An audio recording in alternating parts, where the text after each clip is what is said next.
So, hey, Debbie. Hey, I really appreciate you spending a few minutes of your busy day. Welcome to the In Sync show. Could you tell us a little bit about yourself and where you're from?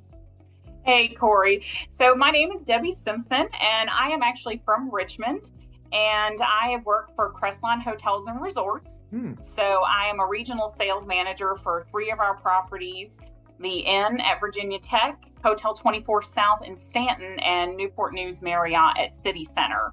And I mainly book association conferences for the three different properties. Okay, great. Wonderful. I thought I'd reach out and I wanted to kind of get your thoughts and insights on secrets for team building. So we had a little bit of conversation before that. I know you've got some great things to share. So I'm going to ask you for your first tip. What's the first secret? So for team building, as somebody who works remote, I'm a big believer in staying in communication with your teams and always having someone on property, whatever business that you're in, always having someone there to, be your person to be your kind of eyes and ears for a group that you may have in house or for some advice that you might need about spacing or fit. But that's one of the things is always really stay in touch with your team through communication, emails, Zoom calls. But that's always been something that, you really have to stay in constant communication for it to work and to feel like a team and for people to know that, you're on their team as well. Right, Because right. you aren't, if you're working remote, you're not in the office. So that's a big part of that is just the communication piece. With everyone, not just the director of sales, but the entire staff of the sales meeting or of the sales department. And when you're on property to really build that relationship so that you can carry that over, when you're working remote. Gotcha. Now, is it good to have like a one go-to person or kind of assortment? Because I know we talked a little bit about that before. Is it best to have one key contact or, maybe like a small team type of thing? Well, it goes both ways. Okay. It is nice to have one person that you can kind of always go to where you work with them, and they can help you out with most anything. But you really, to be successful, you really do need to be able to count on everyone, on the property, at least specifically in the sales department, and building that relationship out. So that when I'm on property, for example, in Newport News or at Tech, I can go to the kitchen and talk to the chef and say, hey, chef, I've got this idea for taste testing for a client. Can we make this happen? And those relationships on property are just as valuable as your relationships with your clients. That's a big, big thing. I guess it's the whole internal, external clientele and customer, but those relationships, when they're in place, you can really just go so far for clients and customers because you know who to go to. Yeah, Those things are important.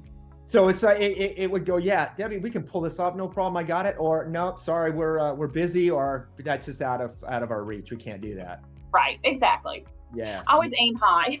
Right, right. Wonderful. So what's another great tip of team productivity? Well, one thing I have, right now I'm kind of more of a one-man show. Mm-hmm.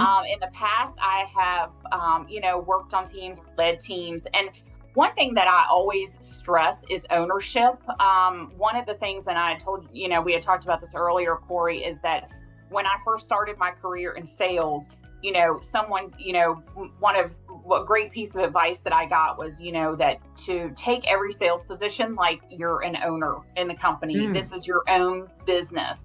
And I always feel like that everyone should take ownership of their position. Sure. Because it makes them feel empowered. And when they're empowered, they have pride in their work. And that really is what leads to productivity. It's not checking off a box and have you done this amount of, soliciting this week or sales this week or sales calls, whatever. It's really about what kind of ownership do you have in what you do. And that leads to productivity. And when a person feels like they can make those decisions and regardless of the outcome, but if they do their best to make a decision and they feel empowered, and they know that they can trust themselves and that you believe in them, I feel like productivity soars in situations like that. I could not agree with you more. Mm-hmm. Especially, even sometimes, what motivates people. And oftentimes I see that taking ownership, giving people authority can transcend even monetary, right? If their heart is vested into the project, they're going to get it done, or they're going to perform at their optimum if really they feel an emotional connection to it, regardless of financial compensation. Right. It's not always about the money. I mean, obviously everybody wants to be paid well for what they do and what they're worth, Sure, and bring to the table. But at the end of the day, I really do feel that ownership piece is what leads to productivity. And when they know that someone believes in them, and they're not, kind of standing over their shoulder, and I don't mean necessarily micromanagement. It's just when someone believes in what they're doing, it really does drive the end result, because they're not so caught up in that daily task. They're looking towards the end to say, what end result do I need? What do I need to do to make that happen? Instead of checking a box, they're saying, these are the things that I need to do to make, whether it's you're trying to reach a budget or make an event successful, or just something for the day. It's that, you are taking that ownership and really driving the train. And, that's that intrinsic quality that I think everybody wants when they come to work, no matter what business you're in. they want that feeling. Absolutely. When they leave.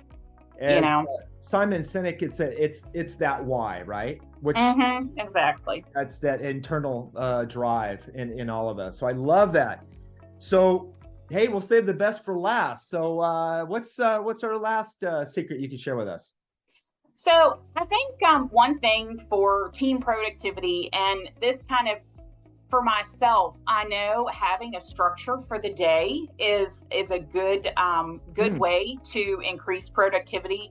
That has always been, and that goes back to being an entrepreneur and really taking ownership of your day and what result you want to have. So by 5 o'clock or 6 o'clock or whatever time you're leaving, you say, this is what I need to have done, and this is the structure I need for the day. So I feel like structure is super important. It's that discipline piece, because there's always going to be things about any position that we love and things that we don't love. And that's just life, right? So, and you can really gear your day towards structure and setting it up and what you need to get done for the day. And that, I think, working remote is a huge piece of that, because that way you don't get side railed as much into things. And you can get side railed even working remote. You don't have as many distractions, but it allows you to really stay focused. But creating structure, I think, is a good way to do that as well. So that's one of the things that I use to my advantage. Oh, now do you have a particular daily structure, or do you have any kind of templates or things that you implement yourself? Sure. So every day is a little different, but I usually, start with all the emails and the calls and who I need to check in with. I mean, obviously communication, working remote is very important. I try not to get too bogged down in that though, because obviously it can slow your productivity down. And then, using the day, the 10 to 3 o'clock, for sales, sales calls and making phone calls and soliciting and all of that during the day, and then trying to save paperwork for the afternoons, as much as possible. Wonderful. And that's kind of my structure. Just that's a day, an average day. But of course that fluctuates, because you have days where you're traveling or, doing numerous other things. You're out in the field for a couple days straight. But that's usually kind of the gist of my day. Nice. Great.